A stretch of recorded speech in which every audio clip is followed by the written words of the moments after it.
오늘 설교 제목은 예수가 자랑하는 성도입니다. 예수님이 자랑하는 그리스도인. 어떤 사람이 예수님께서 엄지척하면서 이렇게 자랑스러워하는 그런 성도인지 한번 보겠습니다. 먼저 예수님 시대의 지도예요. 각 지역에 지명들이 있는데 지금 읽으신 본문은 위쪽에 가이사랴 빌립보에서부터 일어나는 일들을 오늘 읽으신 본문이 시작되는 거예요.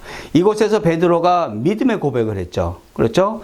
그러고 나서 예수님께서 처음으로 죽으셔야 되고 다시 부활하실 것을 처음으로 제자들한테 언급을 했어요.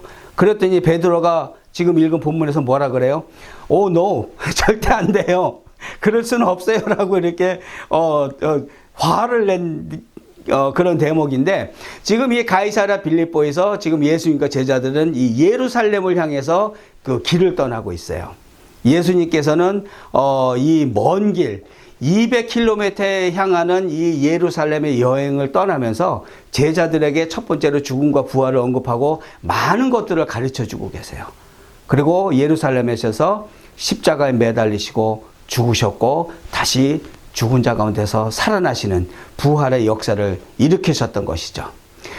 이 여정 중에서 예수님께서 가르쳐 주셨던 것이 많은 다른 기적적인 일도 있었지만은 메시아의 본분, 메시아가 왜 왔는지 그것을 가르쳐 주시고 어떠한 모습으로 사역을 감당해야 되는지를 가르쳐 주셨어요. 그리고 오늘 굉장히 유명한 대목이었죠. 그 대목을 통해서 예수님께서 자랑하시는 그리스도인은 어떠한 사람인지 그 메시지를 우리에게 전해주고 있습니다.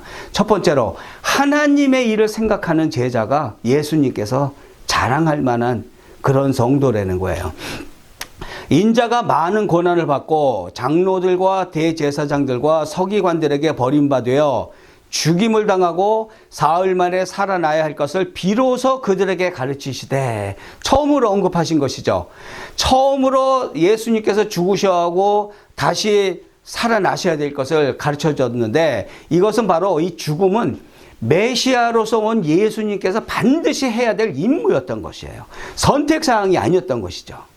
이미 그렇게 작정을 하셨고, 우리 인간의 이 보잘것없는 육신을 입고 하나님께서 이렇게 오셨단 말이에요. 죽으시기 위해서 그 오셨던 메시아의 임무였고, 그 목적은 바로 화목제물이 되어서 죄로 인해서 하나님과 우리가 멀어져 있는데 그 멀어진 관계를 화목하게 하기 위해서 다시 하나님 안에 우리가 거할 수 있도록 하기 위해서 화목제물로 오셨다는 것이죠. 그 하나님께서. 그리고 또 하셔야 될 또 한 가지 임무는 죽음에서 다시 살아나시는 것. 이 죽음에서 다시 살아나는 부활, 이것은 바로 우리들, 이 성도들을 위해서, 성도들이 부활하실 것을 예수님께서 대표로 그 부활의 첫 열매로 부활을 하셨던 거예요. 그렇기 때문에 우리 부활 사상, 부활 신앙이라는 것, 이것은 우리 기독교, 우리 그리스도인들, 이 우리들이 믿고 있는 기독교의 핵심인 것이죠.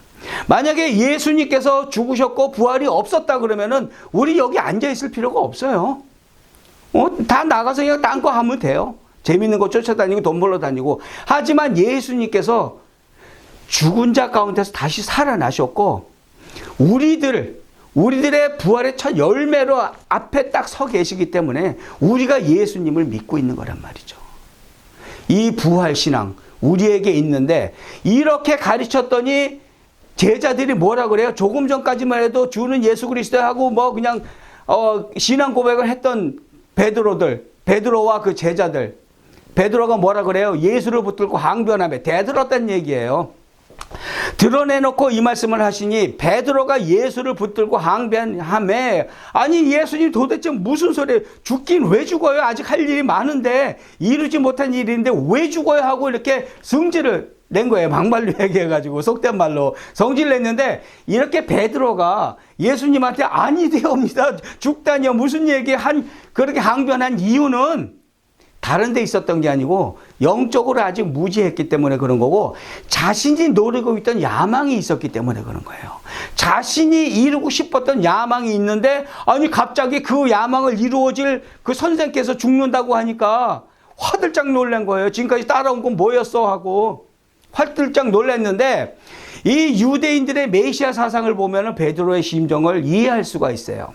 유대인들의 모든 유대인들이에요. 뜨문뜨문 어느 사람은 이렇고 어느 사람은 저렇고가 아니고, 모든 유대인들의 메시아 사상은 강력한 천군천사를 몰고 와가지고 로마 정복 확, 그리고 세계 정복하고 세계를 다스리는, 그 메시아와 함께 세계를 다스리는 그런 메시아를, 강력한 힘을 가진 메시아를 기다리고 있었고, 베드로 또한 자기가 따라다니던 그 예수님이 메시아라면은 이 메시아님이 모든 세계를 정복하고 정벌하고 세상을 다스릴 때 자기도 한 자리 하려고, 장관 자리라도 한 자리 하려는 그러한 기대감이 있었단 말이에요. 그런데 이것이 단지 베드로한테만 한정된 생각이냐? 아니란 말이에요. 모든 유대인들이라 그랬잖아요. 제자들 또한, 다른 제자들 또한 똑같은 기대감을 갖고 있었어요. 엄청난 그런 기적을 일으키고 전혀 생각지도 못했던 그런 가르침을 가르치셨던 그 예수님을 따라다니면서, 단순히 이분이 진짜 하나님의 아들이고 진짜 메시아라구나, 거기서 끝난 게 아니고, 그러니까 이분 따라다니면은 이분이 세상을 평정할 것이고 우리는 직계 제자니까 한 자리 할 것이다라는 그런 야망이 있었다는 것이죠. 그러한 야망을 숨기고 있는 걸 예수님께서 아셨죠. 그랬더니 베드로가 이렇게 말을 하고 항변하고 대드니까 예수님께서 반응을 뭐라고 보이세요? 사탄아, 내 뒤로 물러가라 그러신 거예요. 사탄아, 물러가라. 그 마음속에 그 악한 생각이 들어가 있는 걸 알았던 거예요. 예수께서 돌이키사 제자들을 보시며 베드로를 꾸짖어 이르시되, 그러니까 제자들을 보시며 베드로를 꾸짖은 것은 베드로만 꾸짖은 게 아니에요. 다 똑같다는 거예요. 12명 다. 모든 제자들을 향해서 꾸짖으신 것이죠. 사탄아, 내 뒤로 물러가라. 내가 하나님을 생각하지 아니하고 도리어 사람의 일을 생각하는도다. 아멘. 사람의 일을 생각한다고 꾸짖으셨어요. 그렇다면 하나님의 일은 뭐예요? 하나님의 일은 태초 전부터, 이 우주 만물을 만드시기 이전부터 하나님께서는 구원의 계획을 그리고 의지를 가지고 계셨어. 그 태초 이전부터 구원의 의지를 가지고 계신 것이고, 그것을 이루어 가는 것이 하나님의 일인데, 이 부족한 사람들이 생각하는 건 뭐예요? 사람의 일을 생각하는 건 이기심. 내가 우선 잘 돼야 되는 것. 다른 사람은 어떻게 찌그러지든 상관없고 밟고 올라서면은 일단 내가 행복한 것. 그러한 이기심과 그릇된 야망도 꿈도 좀 하나님 안에서 올바른 꿈을 꾸면 되는데, 하나님 밖에서 세상의 모든 추하고 악하고 더러운 방법을 통해서 자기의 꿈을 이루려는 것. 그릇된 야망이잖아요. 이런 것으로 가득 차 있다는 거예요. 이 사람들이 꿈꾸는 그런 자신들의 야망, 그것을 이루려는 사람의 일, 그것은 바로 우리 안에 있는 죄의 본성 때문에 그렇다는 거예요. 우리 안에 죄의 본성이 남아있기 때문에, 베드로가 얼마 전까지만 해도 예수님께 그 엄청난 신앙 고백을 했음에도 조금 지나서 자기의 야망에 문제가 생길 것 같으니까 죄의 본성이 확 나와버린 거예요. 우리 그리스도인들이 조심해야 될 게 이런 거란 말이에요. 한순간 우리가 엎어져서 하나님한테 신앙 고백을 하고 진짜 신실한 그리스도인으로 살아갈 것처럼 그렇게 결심을 했지만, 진짜로 그렇게 결심을 했지만, 시간이 조금 지나고 내 죄의 본성을 사탄이 조금씩만 건드려주면은 그 본성이 다시 나오게 돼 있단 말이죠. 그러니까 우리는 교만해서는 안 된다는 거예요. 항상 겸손해야 되고 항상 우리를 말씀으로 점검을 해야 된다는 거예요. 왜냐하면 우리의 가장 약한 부분, 그 부분을 사탄이 톡하고 건드려버리면 우리는 톡하고 터진다는 거예요. 죄의 본성이. 베드로와 이 제자들을 통해서 분명하게 보여주고 계시잖아요. 그렇다면 올바른 그리스도인들의 믿음의 자세, 어떻게 믿고 어떻게 살아가야 되는가? 그것은 바로 하나님의 일을 생각하라는 것이죠. 예수님께서 강조하고 계신 것이 바로 그것이에요. 성도들, 지금 하나님을 예배하고 하나님의 말씀으로 이렇게 무장하고자 하는 사람들의, 그 그리스도인들의 생각하고 있는 그리스도인들의 사람의 일은 뭐예요? 대가를 바라는 기복신앙이 있단 말이에요. 하나님을 섬기는 것이 내가 잘 되기 위해서, 우리 자식이 잘 되기 위해서, 사업이 잘 되기 위해서, 내가 어느 그룹의 리더가 돼가지고 명성을 좀 높이기 위해서, 리더가 돼서 사람들 좌지우지하고 싶어서, 그 모든 것들이 기복신앙인데, 하나님을 예배하고 신실하게 믿고자 하다가도 어느 순간 삐끗하면은 이러한 기복신앙으로 변질해 버린다는 것이죠. 그리고 그러한 것이 바로 우리 그리스도인들이 하고 있는 사람의 일이라는 거예요. 하나님을 예배하는 곳에 나와서 하나님의 일을 생각하고 하나님의 일을 해야 되는데, 그렇게 하는 것 같은데 실상의 내면을 보면은 그 죄의 본성 때문에 대가를 바라는 신앙생활을 하고 있다는 것이죠. 예수님께서 그러한 것을 조심하라는 거예요. 그렇다면 우리 그리스도인들, 믿는 성도들이 해야 할 하나님의 일은 뭐예요? 구원을 이루어 가기 위한 영적 전쟁을 매일매일 매 순간순간 해야 된다는 거예요. 이 구원을 이루는 영적 전쟁은 나만의 구원이 아니에요. 내 이웃의 구원까지 합한 거예요. 이웃을 사랑하라 그러셨잖아요. 예수님께서 이 땅에 오셔가지고 두 가지 명령 딱 하셨잖아요. 구약의 634개 그 모든 율법을 딱 합쳐가지고 두 가지로 딱 두 방울로 떨어진다 그랬죠. 하나님 사랑, 이웃 사랑. 오셔서 명령하셨단 말이에요.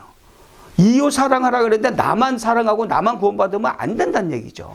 우리 그리스도인들이 생각하고 해야 될 하나님의 일이 바로 나와 이웃의 구원을 위한 영적 전쟁, 수시로 시비를 거는, 수시로 참소를 하려는 그 사탄, 그리고 유혹하려는 그 모든 유혹을 잘라내는 것, 영적 전쟁이잖아요.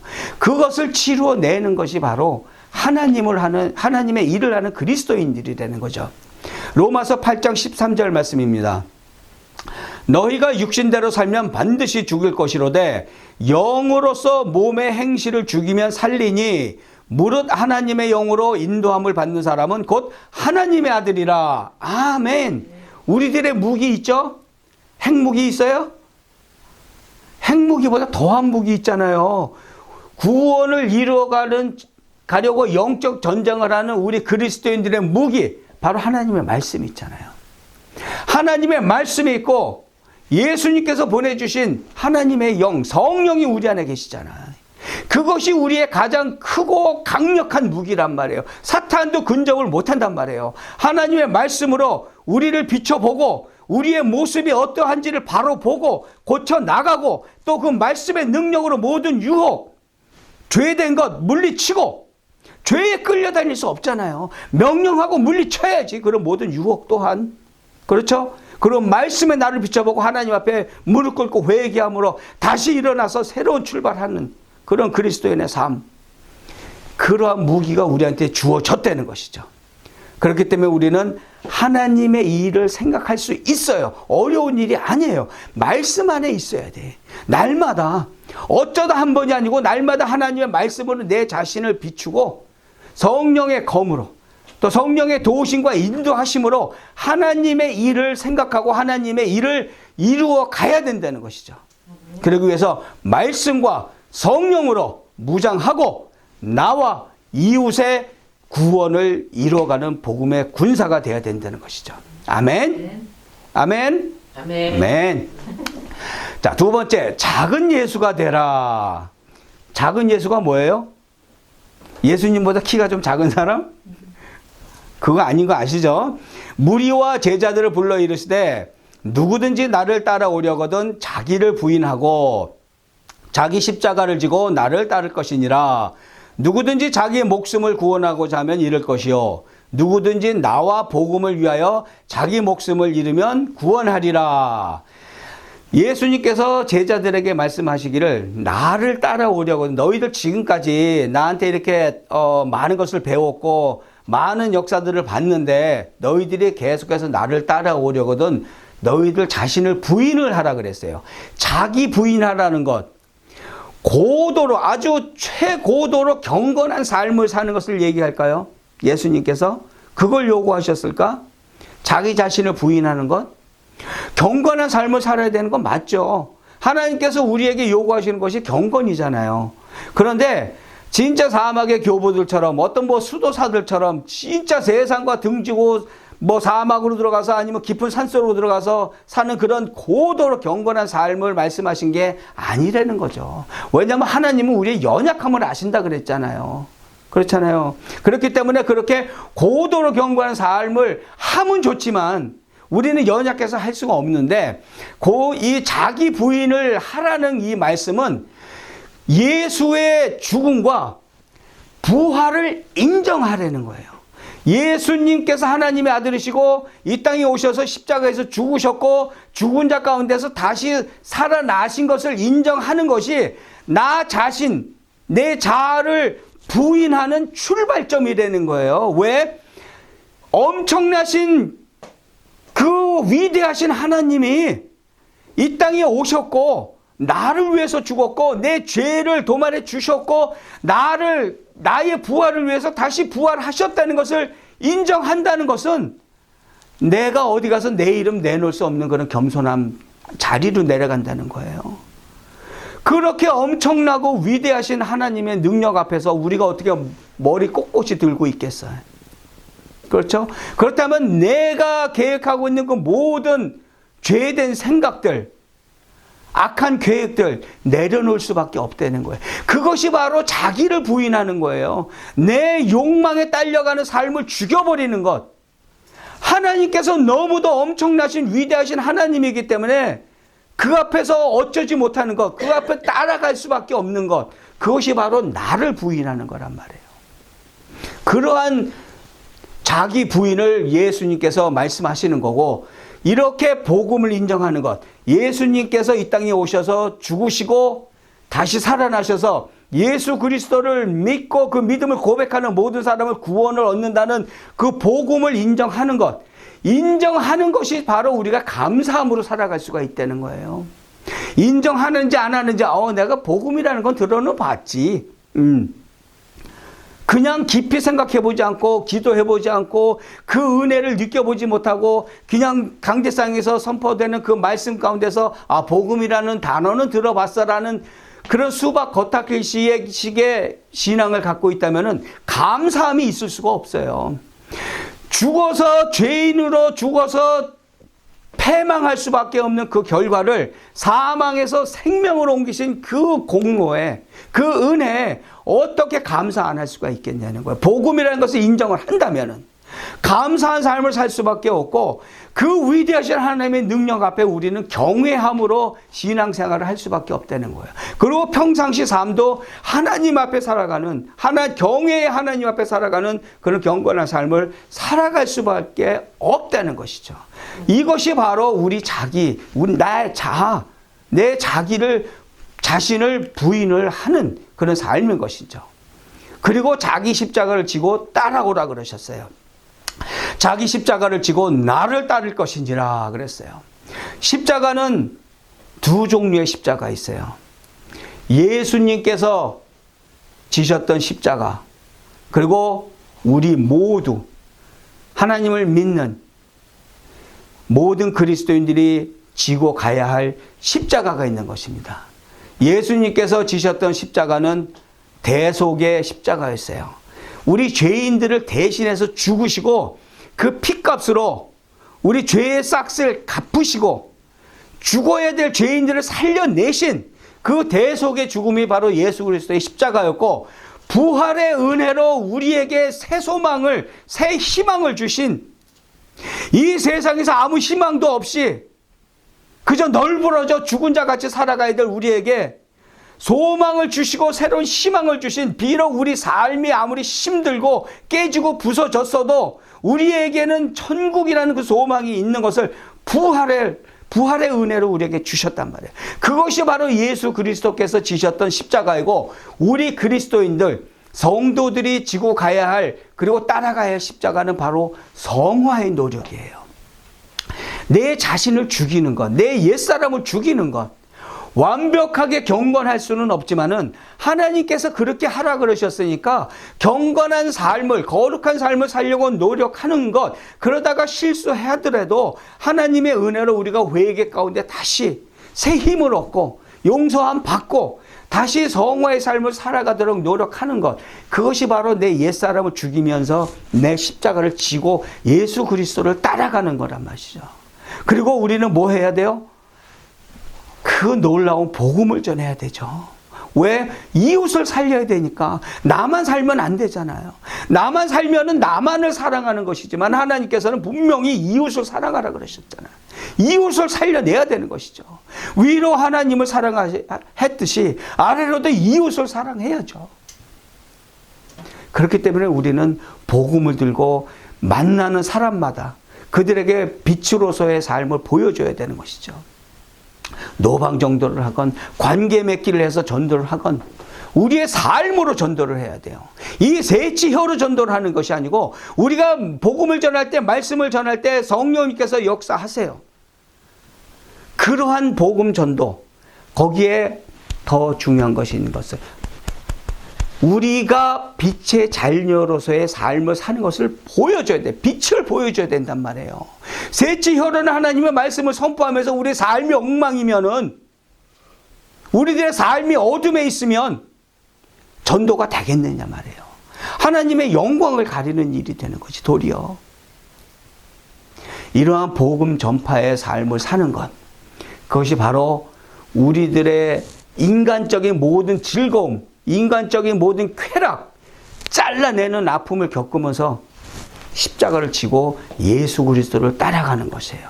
바로 이러한 대속의 죽음과 우리의 성화의 노력, 내 모든 욕망을 죽이는 것, 그것이 바로 자신이 죽는 거였어요. 예수 그리스도께서 대속의 죽음을 위해서 십자가에서 죽으신 것, 우리가 평상시 삶에서 성화의 노력을 하기 위해서 내 모든 욕망과 욕정 다 배설물과 같이 여기고 내 자신을 죽이면서 사는 것, 그것이 내 십자가를 지는 것이고, 예수님께서 우리에게 천국 소망을 주시기 위해서 십자가에서 죽으셨던 것, 그리고 우리가 복음을 전파하면서 빛의 자녀로서의 빛의 삶을 보여주는 것, 그것은 바로 이웃을 살리기 위한 십자가라는 거예요. 예수님께서 지셨던 십자가, 우리가 지고 가야 될 나의 십자가, 같은 목적이죠. 그렇기 때문에 우리는 작은 예수로서의 삶을 살아야 된다는 거예요. 하지만 우리가 우리의 십자가를 지고 가는 것이 반드시 괴롭고 힘든 과정만은 아니에요.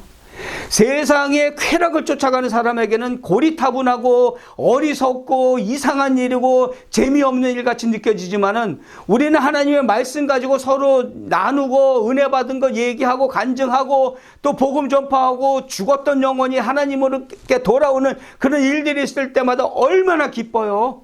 그렇죠? 세상에 나가서 술 먹고 취하고 돌아다니는 그 기쁨보다 이 세상 상대가 되지 않는 기쁨을 우리는 늘 누리면서 살아가고 있잖아요. 참 기쁨이란 말이에요.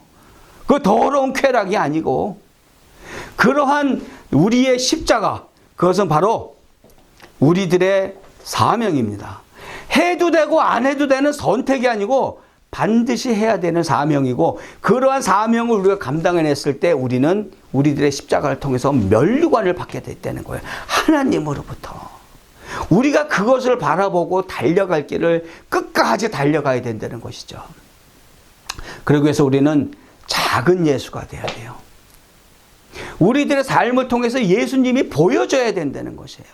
그러기 위해서는 영적 전쟁을 매 순간마다, 그것이 매분이 될 수도 있어요. 항상 우리들은 말씀을 소지하고 전신갑주를 입고 영적 전쟁에 임해야 되는 복음의 군사인 걸 잊지 말아야 돼요. 그것은 바로 경건한 삶을 살고자 하는 노력이에요.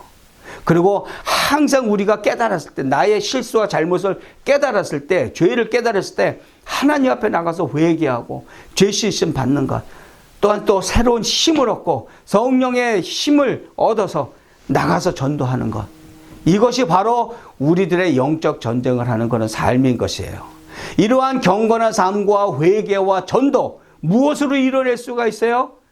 우리들의 단순한 생각과 결정으로 이뤄낼 수가 있을까요? 그렇지 않죠. 항상 우리는 말씀과 기도 가운데 우리들의 삶을 비춰봐야 돼요.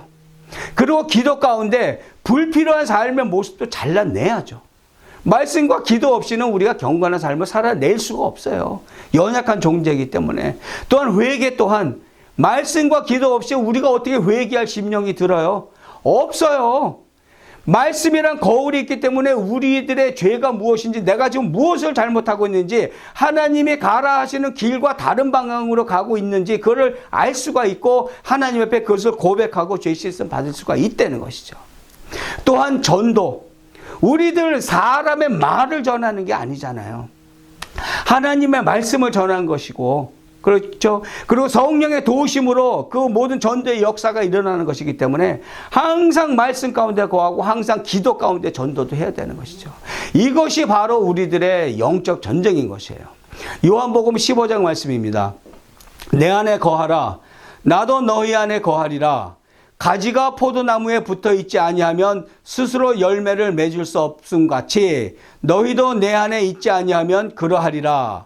나는 포도나무요 너희는 가지라. 그가 내 안에 내가 그 안에 거하면 사람이 열매를 많이 맺나니 나를 떠나서는 너희가 아무것도 할 수 없음이라. 그리스도인의 삶, 우리들의 일상의 하루하루의 삶은 예수 그리스도로부터 공급받는 생명력이 있기 때문에 우리가 살아갈 수 있는 거예요. 예수 그리스도께서 주시는 그 생명, 그 샘물이 없다면은 우리는 아무것도 아니에요. 우리들의 생명력 그리고 우리들의 삶, 예수 그리스도로부터 공급받는 것인 줄 믿으시고 작은 예수가 되시기 바랍니다. 세상을 닮아가지 마시고 예수님을 닮아가는 작은 예수가 되시고 예수님과 함께 세상을 이기는 복음의 군사가 되시기를 주님의 이름으로 축원합니다. 아멘.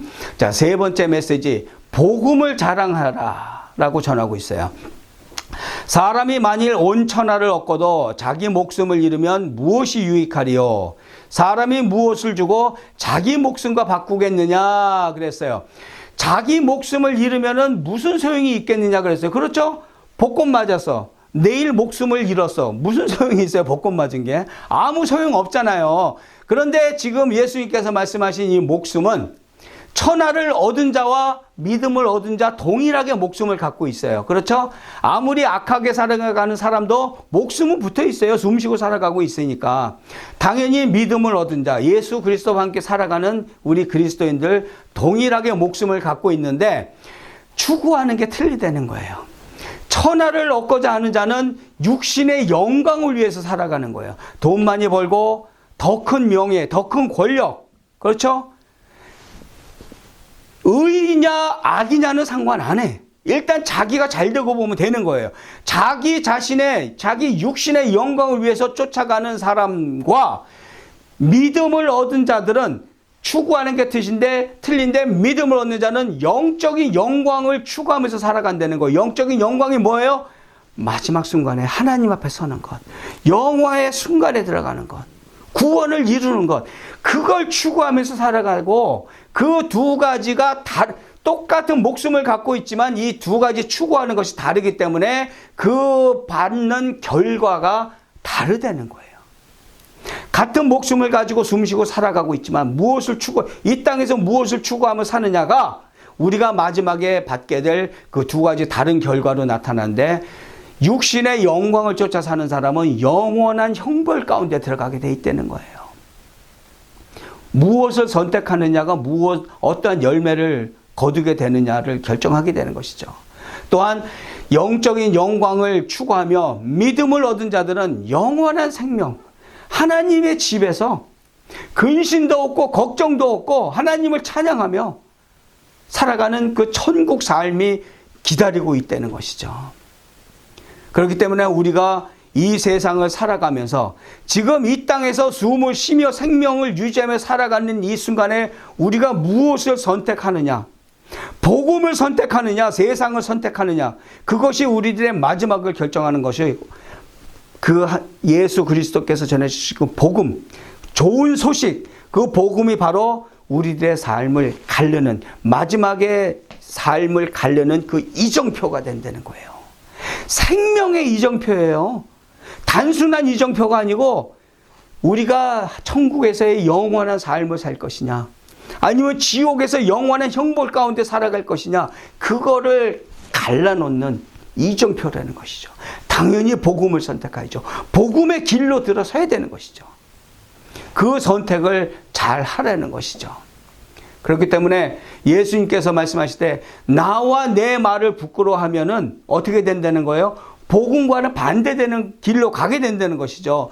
누구든지 이 음란하고 죄 많은 세대에서 나와 내 말을 부끄러워하면 인자도 아버지의 영광으로 거룩한 천사들과 함께 올 때에 그 사람을 부끄러워하리라 그랬어요. 나와 내 말이 뭘 말씀하시는 거예요? 나 예수, 메시아로 오신 예수의 신성, 하나님이신 예수님인 것을 얘기하는 거예요. 그것을 부끄러워하고 또 예수님께서 그렇게 강조해서 가르쳐 주신 천국 복음, 그것을 부끄러워하게 한다는 얘기예요. 나와 내 말을 부끄러워한다는 것은, 예수님의 신성과 천국 복음을 부끄러워한다는 것은 뭐예요? 그 부끄러워하는 사람은 그냥 아무 생각 없는 관객이에요.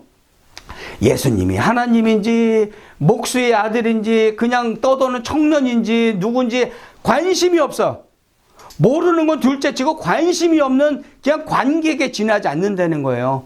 그냥 소가 닭 보듯 눈 뻐끔뻐끔 하면서 그냥 아무 생각 없이 바라보는 그런 관객에 지나지 않는다는 거예요. 언제?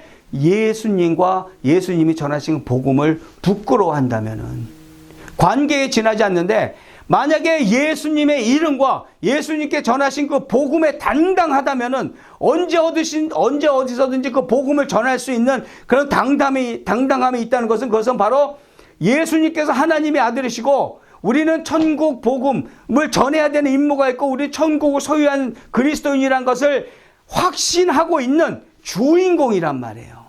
주인공과 관객의 차이인데, 예수님께서 어떻게 하신다고? 반드시 다시 오신다 그랬잖아요. 예수님께서 다시 오셨을 때 어떻게 하시겠어? 주인공과 관객은 분명히 나누실 거란 말이죠. 차별 대우하신다는 거예요. 심각한 얘기예요, 이거는. 우리가 관객으로 그냥 두 눈 멀뚱멀뚱 뜨고 그냥 한쪽 귀로 들어와서 한쪽 귀로 내버리는 하나님의 말씀을 그리 들을 것인지, 아니면 주인공이 돼서 그 말씀을 가지고 말씀 가운데서 살아갈 것인지, 그거를 결정해야 된다는 것이죠.